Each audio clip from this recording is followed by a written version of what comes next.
a story that never ends. It is based on 70 years. So, hey friends, it's me Hamna once again with you all. So, I'm today going to American Hospital. Basically, it is St. Elizabeth Hospital, and people say American Hospital, but. So, today I'm visiting it. So, let's explore something new, and soon my summer vacation will be end. Okay, never mind. So, we want to just visit it, and we will see church as well, and we will take the interview of the head of there if it is possible. So, let's go.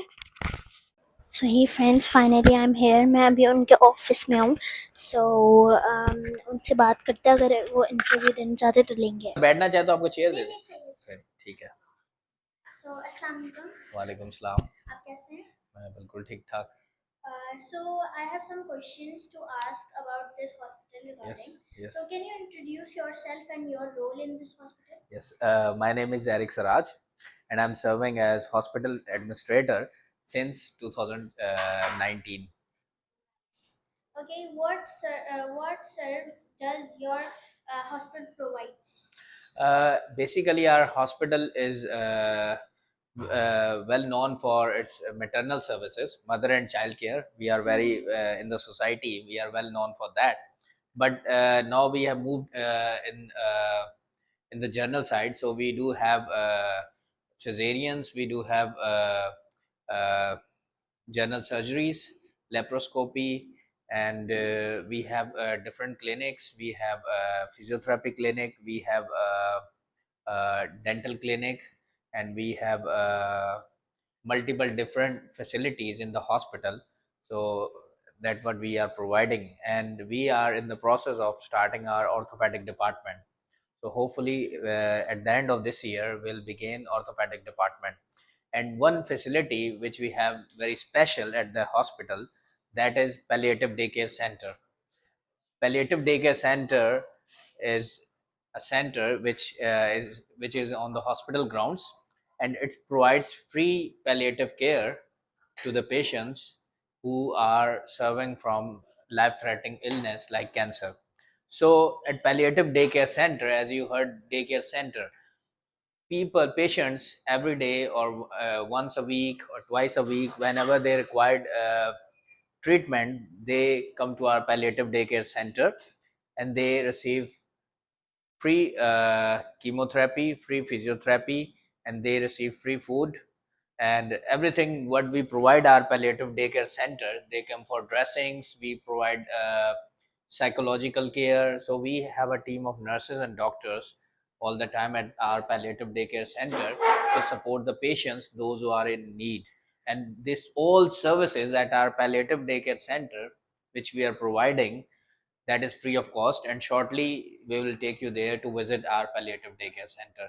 So this palliative daycare center is the first ever palliative daycare center in Pakistan, which we have at Hyderabad, and we are so blessed that the people of Hyderabad is receiving this facility and care.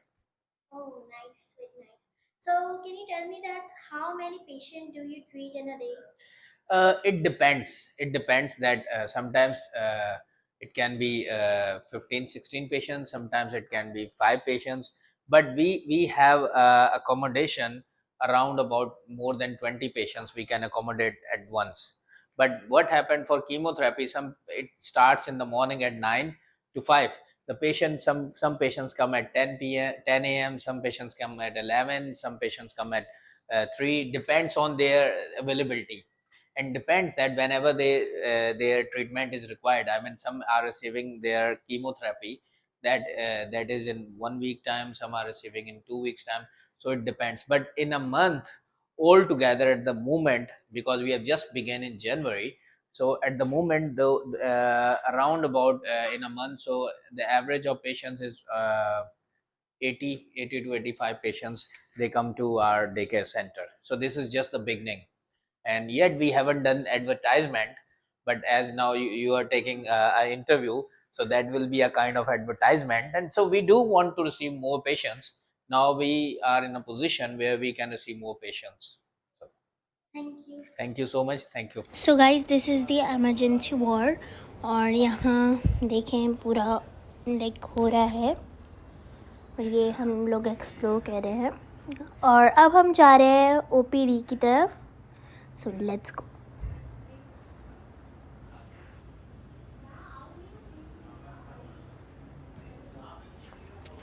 So we are exploring things. So ये बताया कि x ray room है ये और ये छोटे छोटे like clinic बनाए हुए टाइप ऑफ लाइक यहाँ डॉक्टर्स होते हैं. इन्होंने पहले यहाँ का रास्ता था वो बंद कर दिया है.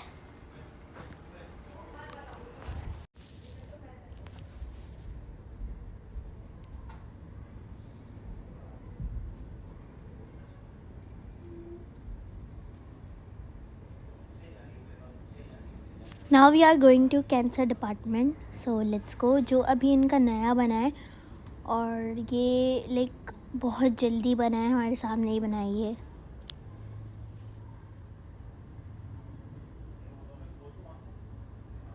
Let's go in the cancer department. आ जाओ.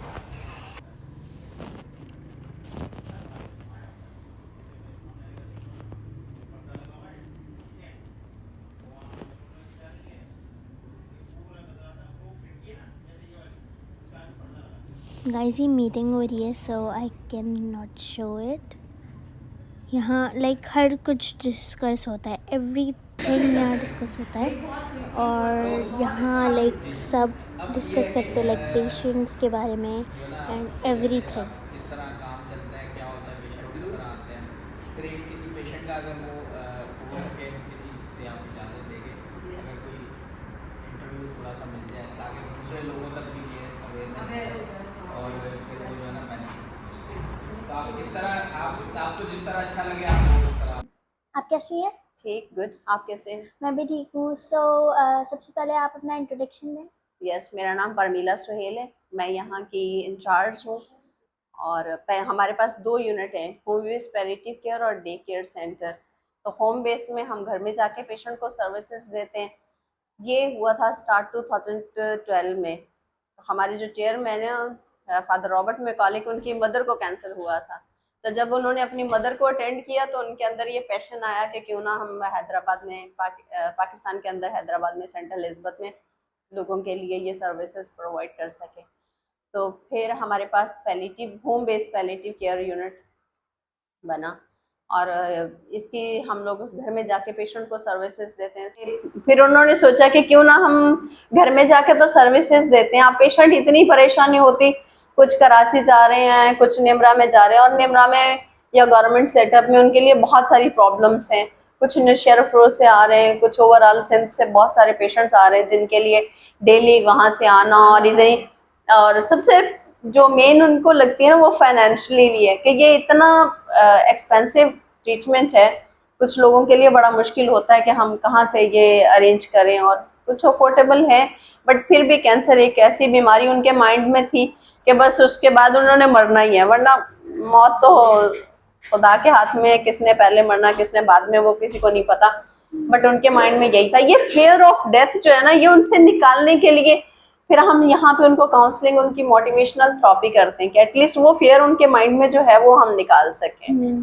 तो यहाँ पे जब से ये सेंटर बना है, जैन 12 को इनकी इनॉग्रेशन हुई थी, उसके बाद से अभी तक हमारे पास 80 पेशेंट आ चुके हैं अभी तक. और अभी भी लास्ट वीक में हमारे पास एक वीक के अंदर 35 पेशेंट आए हमारे पास कीमो करवाने के लिए, समटाइम इंजेक्शन के लिए, समटाइम ड्रेसिंग के लिए, समटाइम ब्लड ट्रांसफ्यूजन के लिए भी. तो ये सारी सर्विसेज, मेडिसिन पेशेंट्स की अपनी होती बट सर्विसेज जितनी भी हम लोग देते हैं वो फ्री ऑफ कॉस्ट है. उसके साथ साथ हम पेशेंट की काउंसलिंग, उनको मोटिवेट करने के लिए डिफरेंट एक्टिविटीज़ फिर हम लोग करवाते हैं. और हर तरीके से हमारी पूरी जितनी भी टीम के मेंबर हैं वो आके के थोड़ा थोड़ा टाइम पेशेंट्स के साथ बैठते हैं, बातचीत करते हैं. और कुछ तो लिटरली वो ऐसे होते हैं कि वो इनके सर्विसेज देख के उनकी आंखों से आंसू आते हैं कि हम पहले क्यों नहीं यहाँ पे आए और हम अभी क्यों आए. अगर हमें पहले पता होता कि यहाँ पे इतनी अच्छी सर्विसेज हमें मिल रही है। और बिल्कुल हम लोग पेशेंट को भी कहते हैं कि लाइक आप हमारे फैमिली मेंबर हो, हम आपके फैमिली मेंबर हैं, तो कोई भी, ताकि वो कॉन्फिडेंशियली हमारे साथ शेयर कर सकें बहुत सारी चीज़ें, बहुत सारी बातें जो डॉक्टर के साथ अपनी फैमिली के साथ शेयर नहीं कर सकते।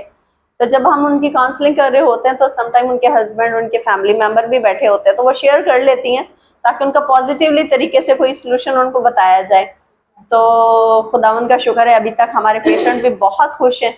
हम थोड़ी थोड़ी activities every month, international days जो भी आते हैं वो हम सेलिब्रेट करते हैं। हम लोगों ने वुमेंस डे था मार्च में, और फैब में हम लोगों ने कैंसर पे ही उनको छोटी सी स्ट्रेटेजीज कैंसर के लिए, सर मोहम्मद अली हमारे पास ऑन्कोलॉजिस्ट हैं जो एवरी संडे ओपीडी करते हैं, डॉक्टर शाहिद हैं, वो थ्री डेज अ वीक वो हमारे पास बैठते हैं, मंडे, वेडनेसडे एंड फ्राइडे को। हमारे पेशेंट के लिए प्रॉब्लम हो रही थी स्टार्टिंग में, बट हम लोगों ने सर शाहिद से रिक्वेस्ट की कि वो हमें टाइम दे ताकि हमारे पेशेंट जो है वो सफ़र ना करें, इन केस कोई प्रॉब्लम हो जाए, कोई सिम्टोमेटिकली हो जाए तो फिर वो क्या करें। तो फिर उन्होंने हमारी उस रिक्वेस्ट को एक्सेप्ट किया और उन्होंने कहा कि मैं 3 डेज़ यहाँ पे बैठूंगा, अपनी अवेलेबिलिटी देंगे। और खुदा उनका शुक्र है कि अभी इवनिंग में भी पेशेंट्स आ रहे हैं, सुबह में भी कोई प्रॉब्लम नहीं होती। और उसके बाद यहाँ पे जो हम काउंसलिंग करते हैं, मेन एक तो हेल्थ हाइजीन के हवाले से पेशेंट्स को कहते हैं कि अपने आप को साफ सुथरा रखें।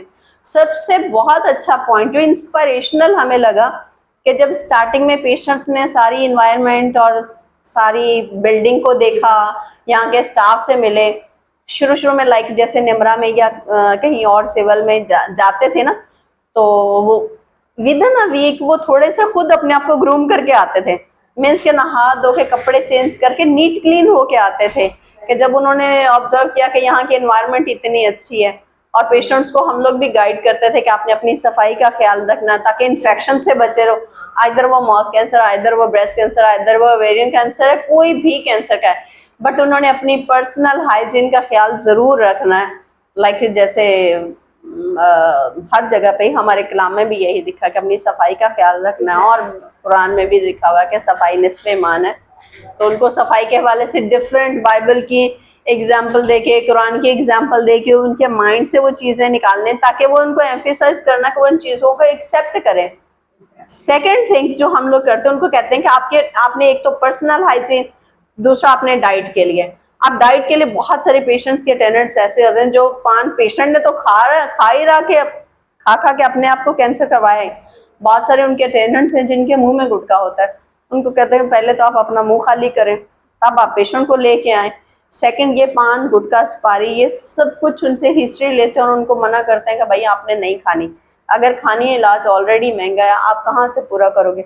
और अगर फैमिली का एक मेंबर कैंसर के साथ है तो दूसरा, खुदा ना खास्ता अगर किसी दूसरे में ये चीज़ें आ गई तो आप कहाँ से करोगे। जो केयर गिवर है, जो केयर देने वाला है, अगर उसको ही हो गया तो उसको कौन संभालेगा। हर एंगल से पेशेंट को काउंसलिंग करते हैं कि भाई आपने इनकी केयर करनी है। फिर डाइट के लिए कि अब कैंसर हो गया तो अब आपने क्या खाना और क्या नहीं खाना। अब जो नहीं खाना उसमें पान गुटखा सुपारी, जंक फूड्स हैं बाहर से जो भी हैं, लाइक फ्रिज के भी बहुत आइदर 24 आवर्स, वैसे तो अगर देखा जाए तो वीडियोस में मैंने देखा तो वहाँ लिखा होता है कि 72 आवर्स के बाद आपने फ्रिज की कोई चीज़ नहीं खानी, बट मैं कहती हूँ 24 आवर्स के बाद भी अगर ना खाएं या फ्रेशली जो भी है वो लें, जूसेस लें।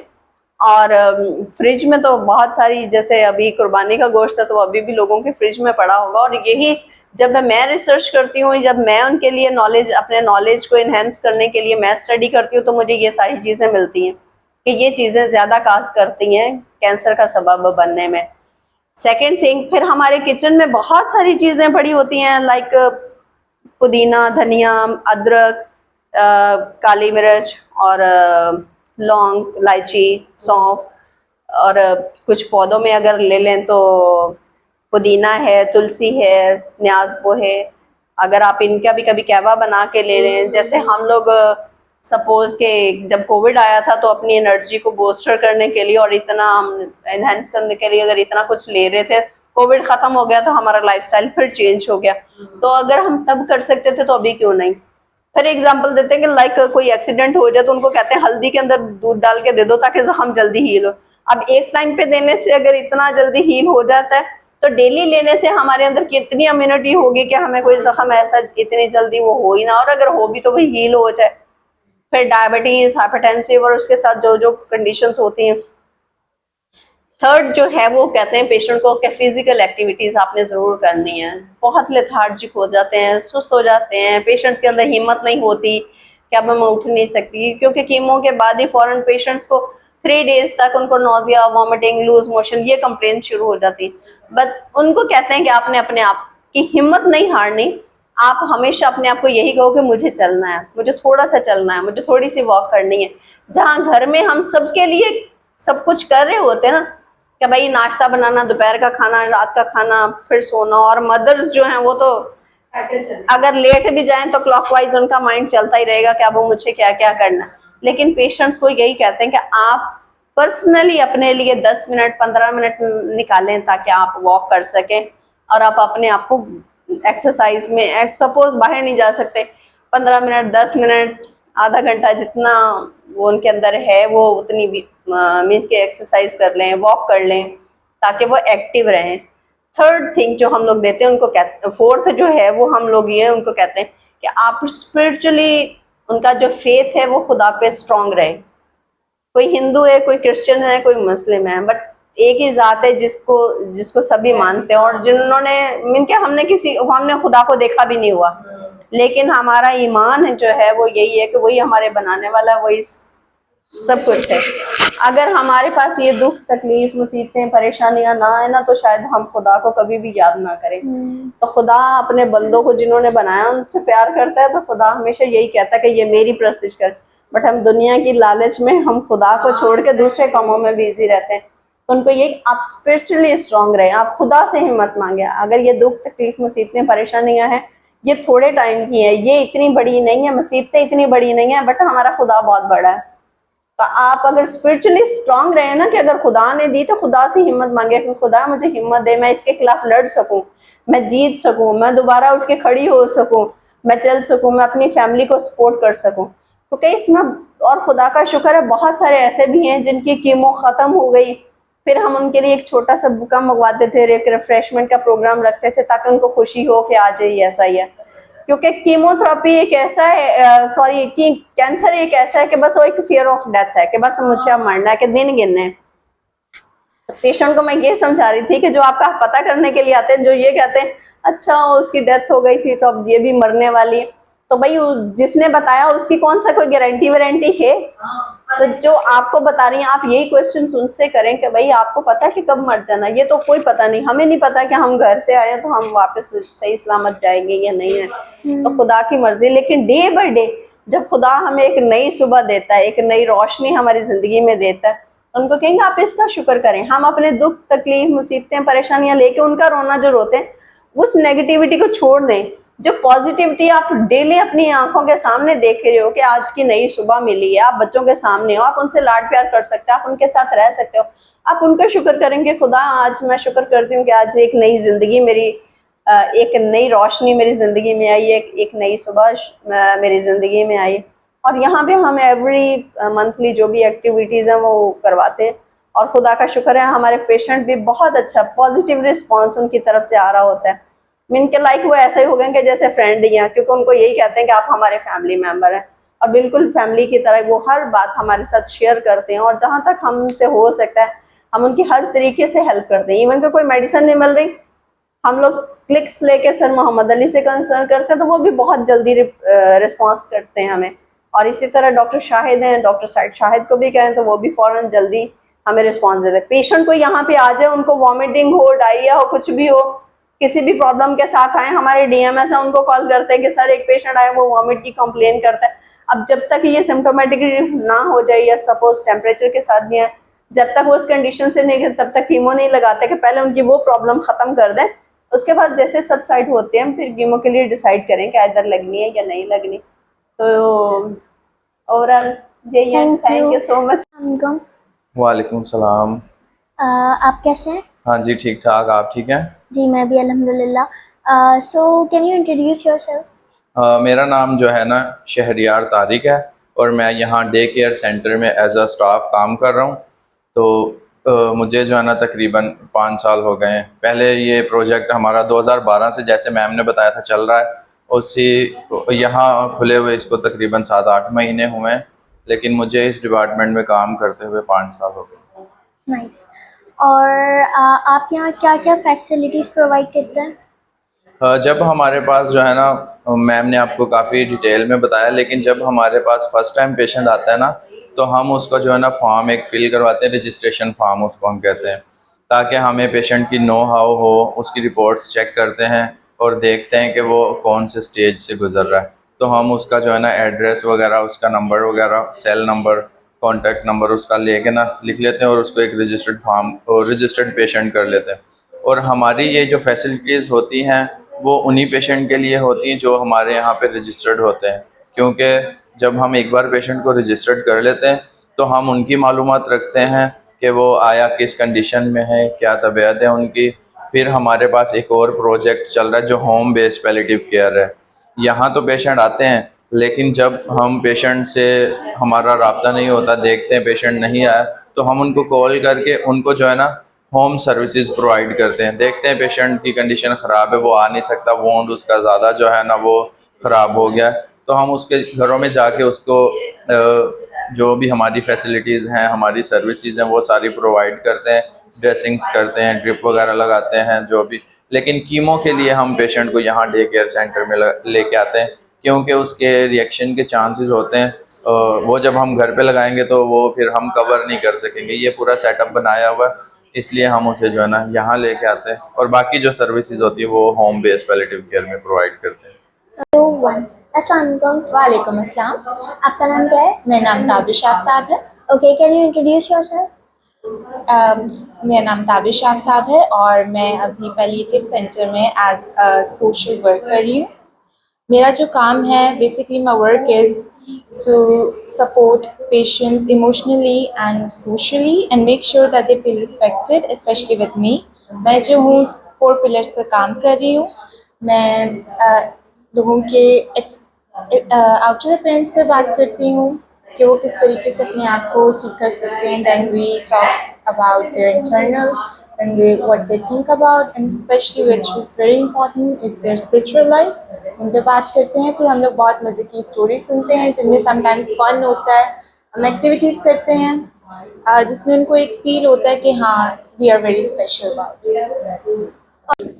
Sorry guys, I cannot show her face. And now we are visiting the dental department. यहाँ पे हम लोग माशाल्लाह बहुत अच्छा है, लेकिन ना जितना मेंटेन किया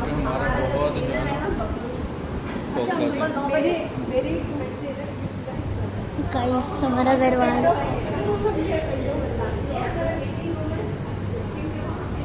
is a meeting room. Now this is the all-solar system, and this is the kitchen area. No, sorry, this is the kitchen area. These are the all stencils. और इनके बराबर वाला किचन है जहाँ हम कुछ भी और चीज़ें बनाते हैं, बहुत सारी चीज़ें बनाते हैं। फ्रिज है, उनके फादर ने फ्रिज प्रोवाइड करा है। ज़बरदस्त। और यहाँ पे हम लोग बना के पेशेंट्स को सम टाइम हम लोग बनाना एंड अब हम एक और जगह जाएंगे। अच्छा, मेरी देखा है तो हमारे लिए तो ये जितना अट्रैक्टिव था ना,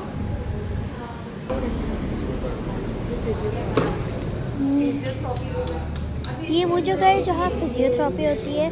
यहाँ एक अभी फ़िलहाल काउच रखा है, यहाँ 2 और बट अभी यहाँ पे 2 बनाया काउच और जैसे कि। बनेंगे। और यहाँ किसी को एक्सरसाइज करनी हो तो वो लाइक होता है ना, फिजियोथेरेपी में करते हैं।